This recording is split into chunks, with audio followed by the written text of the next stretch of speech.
ऐङ्कार श्रीङ्कार रहस्ययुक्ताः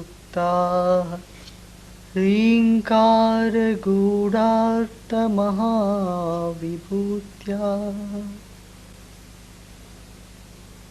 ओङ्कार मर्मप्रतिपादिनीभ्याम् नमो नमः श्रीगुरुपादुकाभ्याम्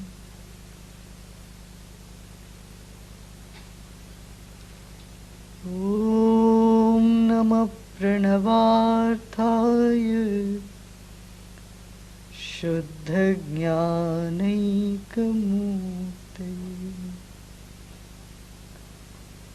निर्मलाय प्रशान्ताय दक्षिणामूर्तये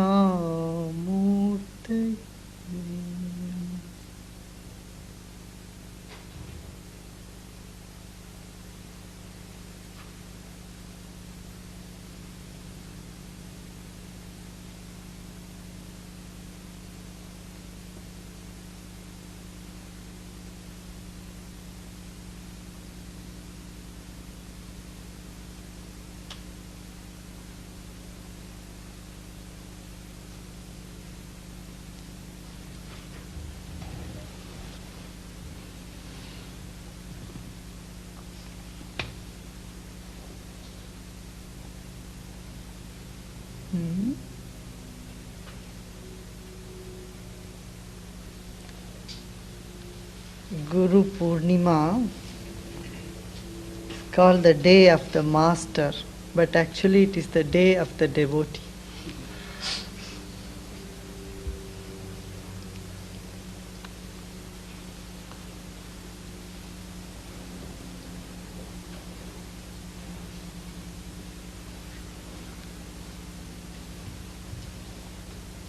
A student goes to a teacher and learns something.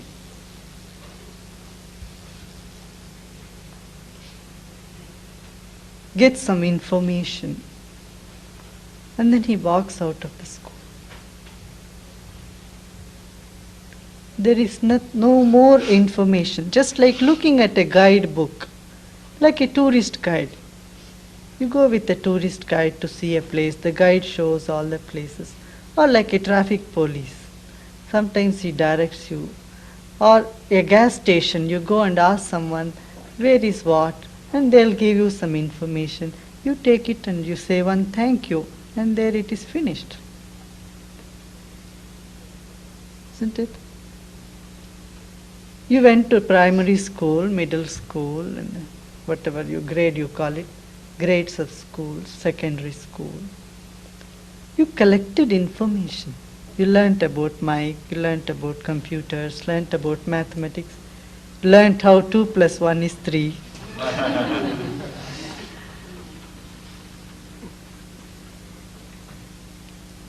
This is a student, one who collects information. But information is not knowledge, is not wisdom. Is it wisdom? If just having lot of information, one's life changes, grows, then it is not just information, or that information cannot effect a big change.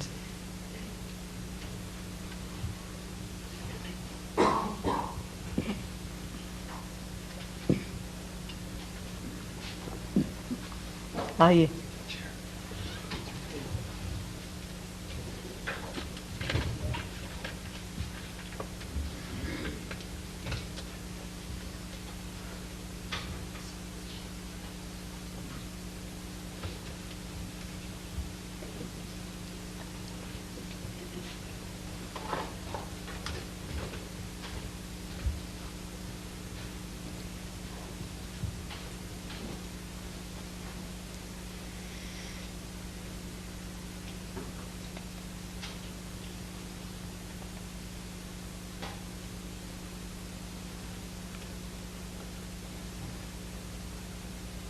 Then comes a disciple.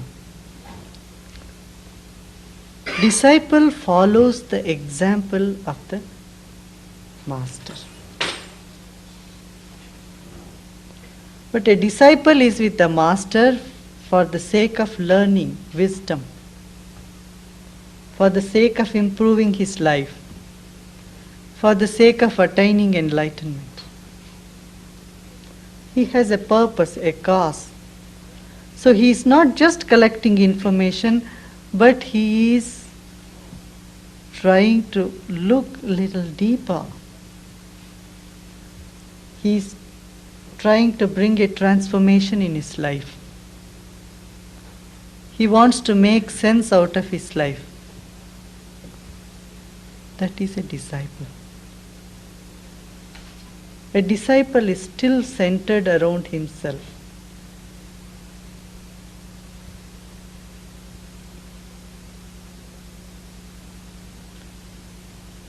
So disciples take some time of their own, according to their capacity. They grow, and one day they may get enlightened.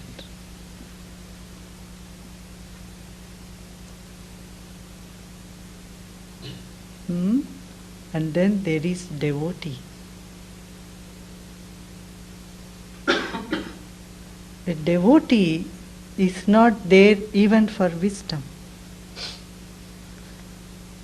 He is simply rejoicing in love. He has fallen in deep love with the Master, with the infinity, with God. He doesn't care whether he gets enlightened or not. He doesn't care whether he learns a lot of knowledge or wisdom or not. But that very moment and every moment immersed in divine love, that is enough for him or her.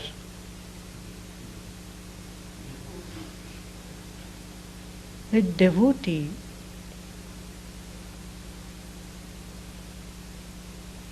is very rare to find.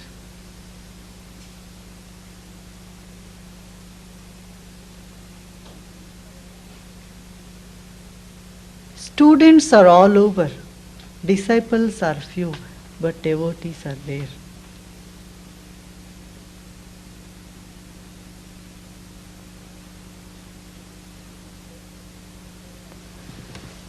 It's nothing great to become God or be God. Whether you want or not, all are already gods. A stone is also God, you are also God, everything is God. There is nothing great in wanting to become God. God is already there, but it is great to become a devotee.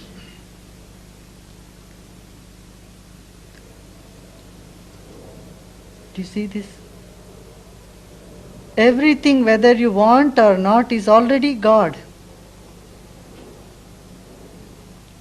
But the love, devotion has flowered somewhere, where the devotion has flowered totally. The flower has bloomed. That is devotion, that devotee. Attraction is everywhere. Love is somewhere, but devotion is again rare.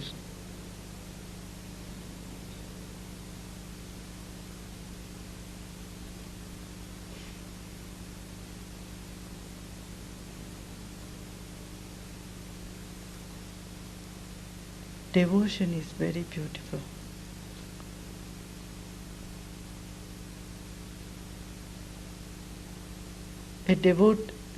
A student comes to a master, teacher, guru, with tears in his eyes.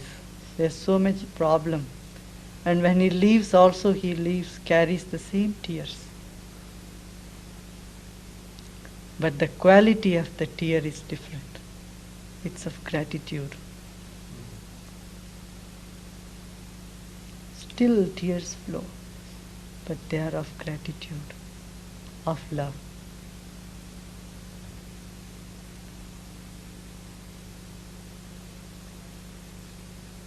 It is so beautiful to cry in love. One has cried even once in love, they know the taste of it. What is surrender? What is devotion?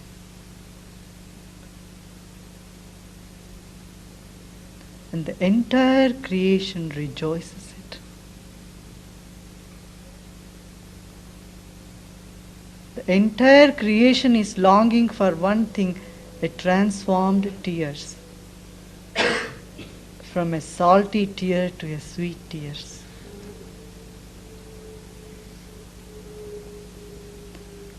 One of Buddha's disciples got enlightened. Sariputra was his name. When he got enlightened, Buddha told him, now you go ahead, go into the world and preach, teach, do the same work, carry on my work. No, Sariputra left Buddha, but he was crying and crying and crying, and people asked him, what? You are enlightened, why are you crying? He said, who cared this enlightenment? It could have waited, I didn't even bother about it. I never asked for it. But the joy of being at the feet of Buddha was so great.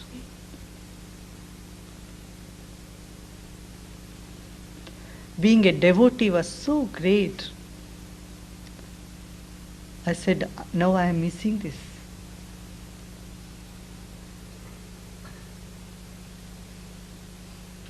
I would have preferred that for the enlightenment.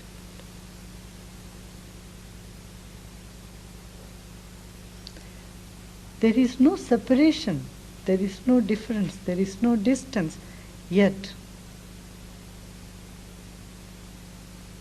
it has a different flavor, different joy.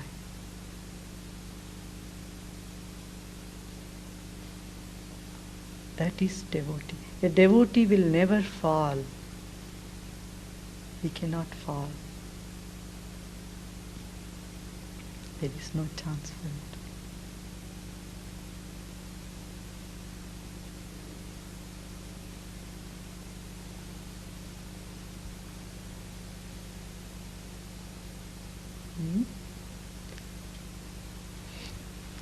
When Krishna was leaving his body, he spoke to Uddhava. The last Gita he spoke. And Krishna tells to Uddhava with tears in his eyes. Tears are rolling out of Krishna's eyes. He says, these gopis, they are so beautiful.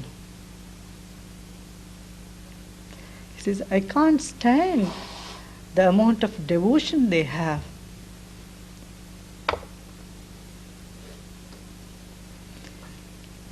He tells them, you go and tell these gopis, these devotees of mine,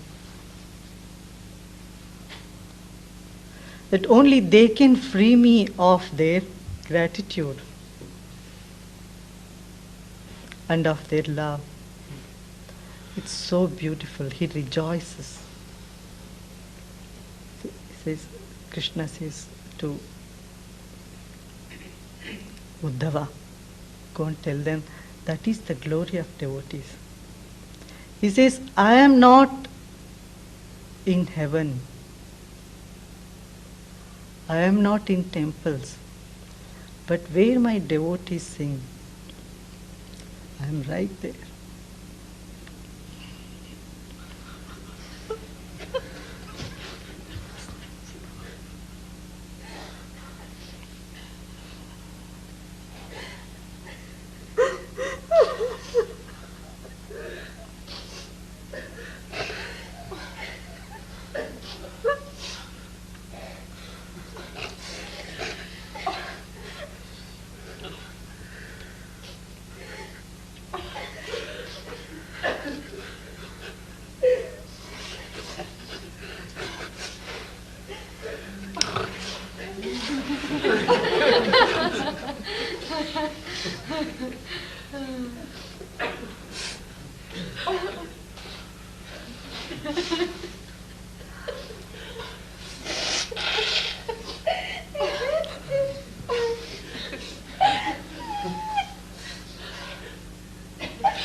So devotion is something that can move even rocks.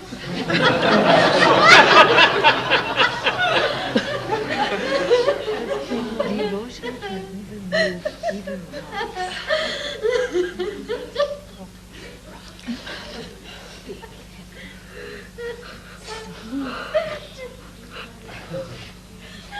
There was a Zen teacher. Zen is, Buddhism always says evenness, be very even. There was a Zen master who thought he was very enlightened and went around saying, I am enlightened. And he happened to meet one of his masters. The master gave him a puzzle. It's called koan. Koan? Koan. Koan. And the koan was,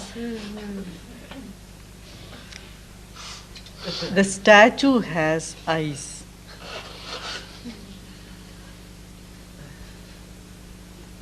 And the tears roll down silent.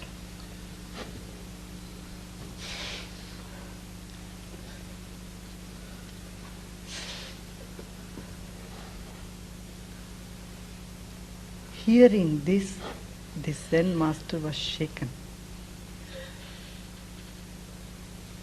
He said, there is some depth in it. That love is something that even divine rejoices in it. The infinity longs for you as much as you long for it.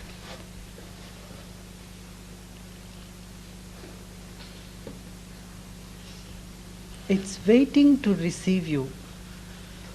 God is as much anxious as you are to be near. So, when a devotee flowers in this planet, God is so happy. That is the next sutra.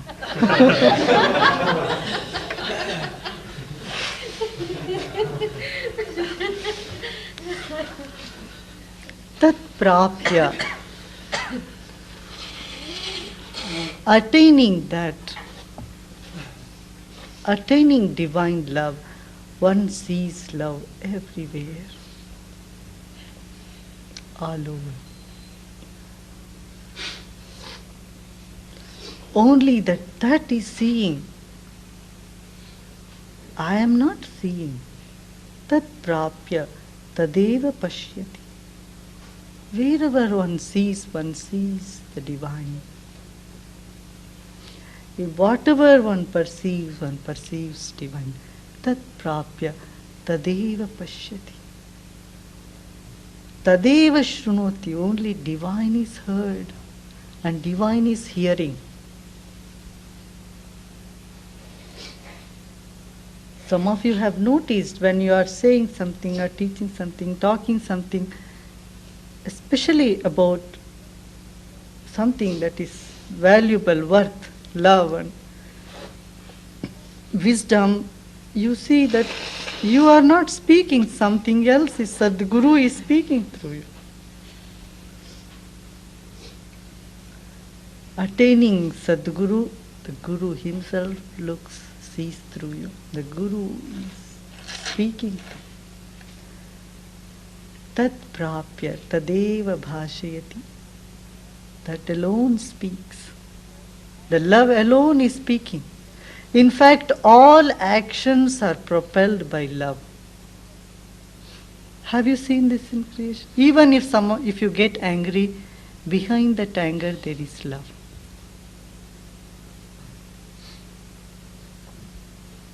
isn't it?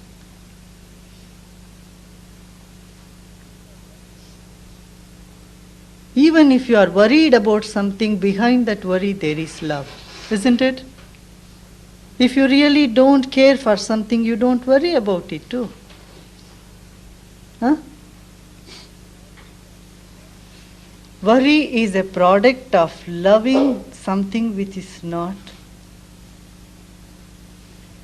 permanent, which is not eternal.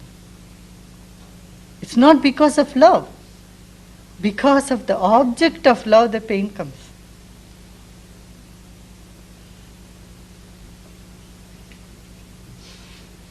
See that? But behind every action there is love. Tat prapya, attaining that wonderful divine love. Only that looks through, hears through, speaks through. Only that is heard, that is spoken, that is seen all over the creation. Isn't that beautiful sutra? Tat prapya, tadeva drishyati, tadeva bhashati, tadeva shrunoti.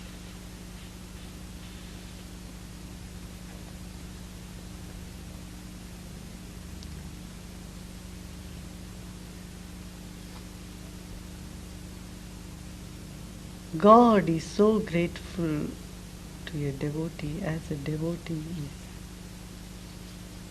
the supreme. In another place, Krishna says, I am running behind my devotees. I am running, chasing them around.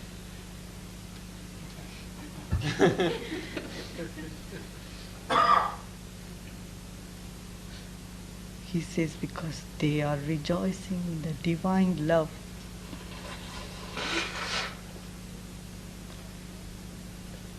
There is nothing of my, mine, I in them. They are immersed in love.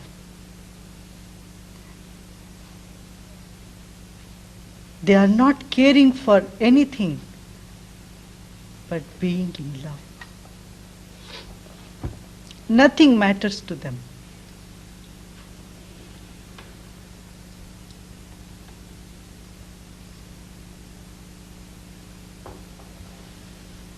Tat prapya, attaining that divine love.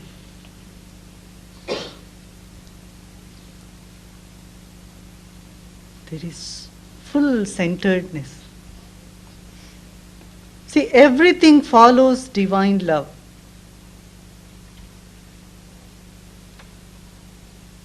Knowledge, wisdom.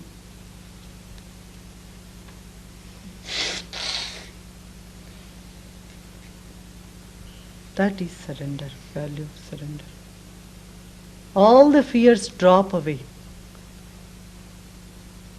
Fear is lack of love.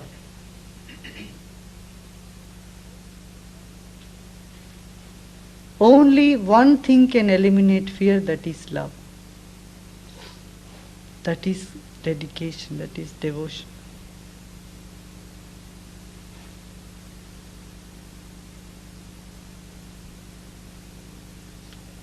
Now the next sutra, Gauni Tridha Guna Bedat Arthadi Bedatva. Little longer sutra. There are three types of secondary love. We were talking about the divine love, the supreme love. Now they say there are three types of secondary love. The secondary love is of course useful in some way. What are the three types of secondary love?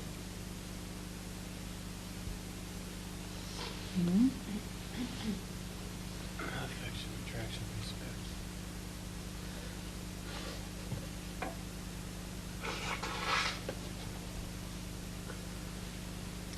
One out of tamasic gun. Tamasic, tamogun. Tamogun means one out of a state of trustfulness.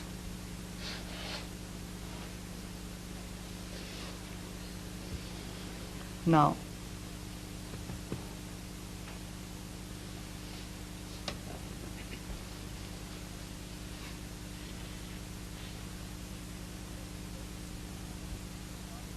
you are friends with somebody because you have a common enemy.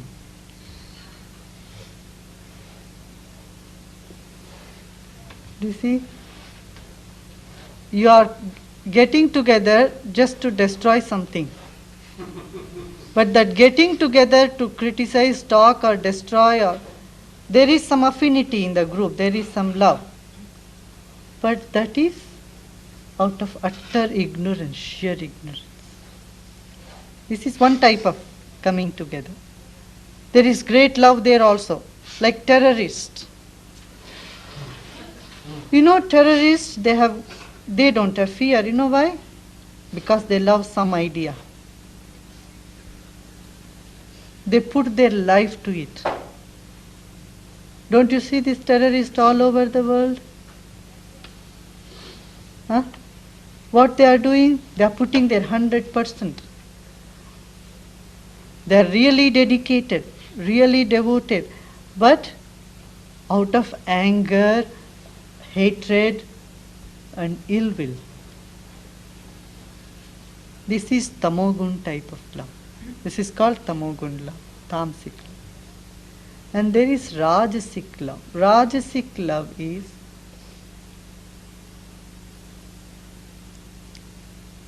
out of restlessness, out of loneliness, out of impatience, out of lust.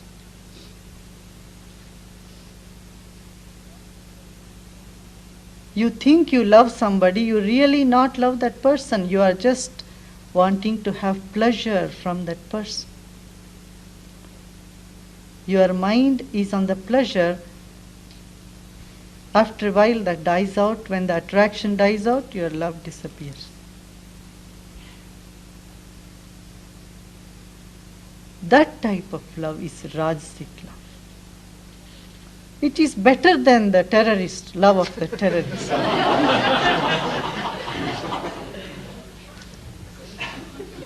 There is some amount of selfishness. It is an animalistic love. Do you see animals? They come together when they get attracted, and that is it. Dogs come together, and that is it. Animals come together. The whole creation breeds. There is love behind that, otherwise the creation cannot happen. If dogs don't get attracted to each other, they won't produce children. The creation, action, activity, behind that there is love, definite. It's natural love.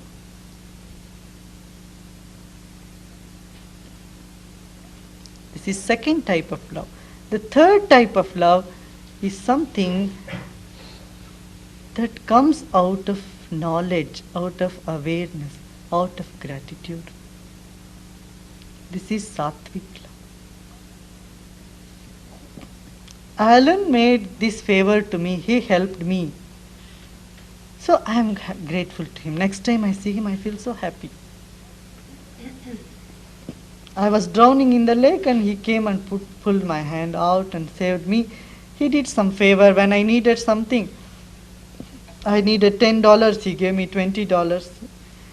So I feel grateful for his gestures.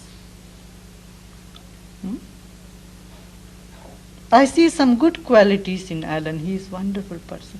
So I am attracted towards him. This is sattvic love.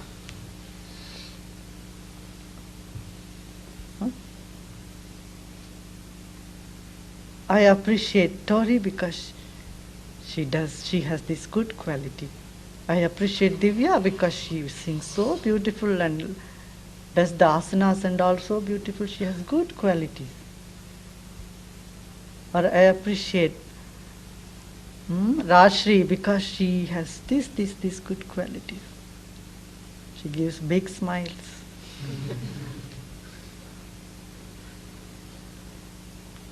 Then there is a cause, there is a reason, there is something hooked to the love.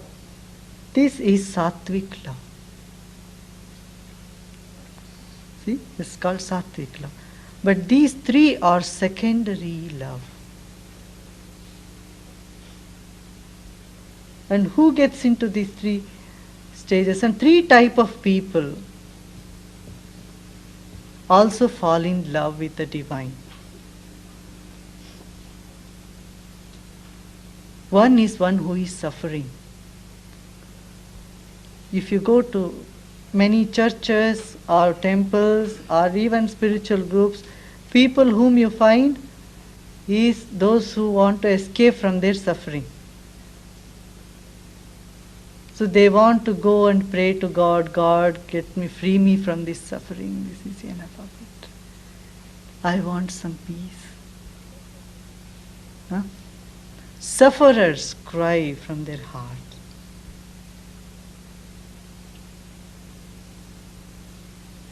And then people who want something more. Not necessarily they are suffering, but they want something. Enlightenment or XYZ, something. Want to find the meaning. This is second type of love. They want something. People with desires. People with suffering, people with desires, and third is people of inquiry. People who is amazed, who is seekers, who search that there must be something more. Just this world is not the end. There is something beyond this world. So one who is searching the meaning of life, meaning of the world, the secret of the world,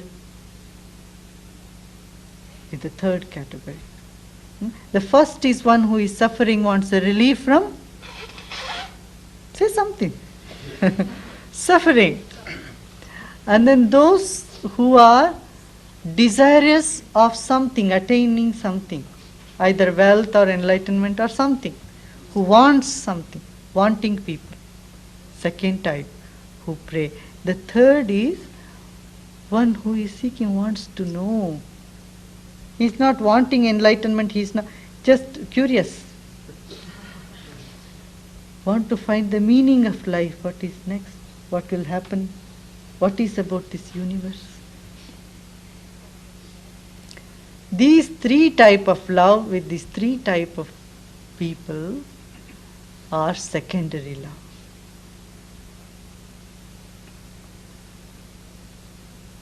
The secondary love can help you to go into the primary love. And each one preceding is better than the other. A Rajasic love is better than the terrorist love. And the love out of gratitude is better than even the desirous love.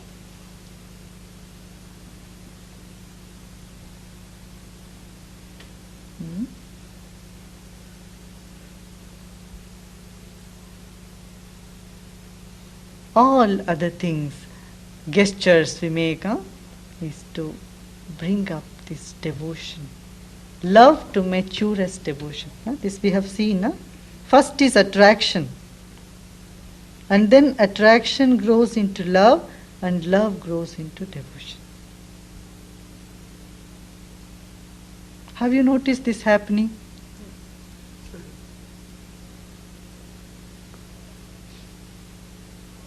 You are attracted to a dog or a bird, you bring it home, then you start loving it so much.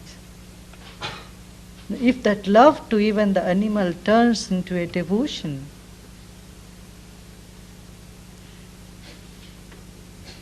there it has flowered. See, love dies if there is no dedication. Isn't it? If you have only love and no dedication, will that love stand? Huh? No. When that love becomes dedication, dedication becomes devotion.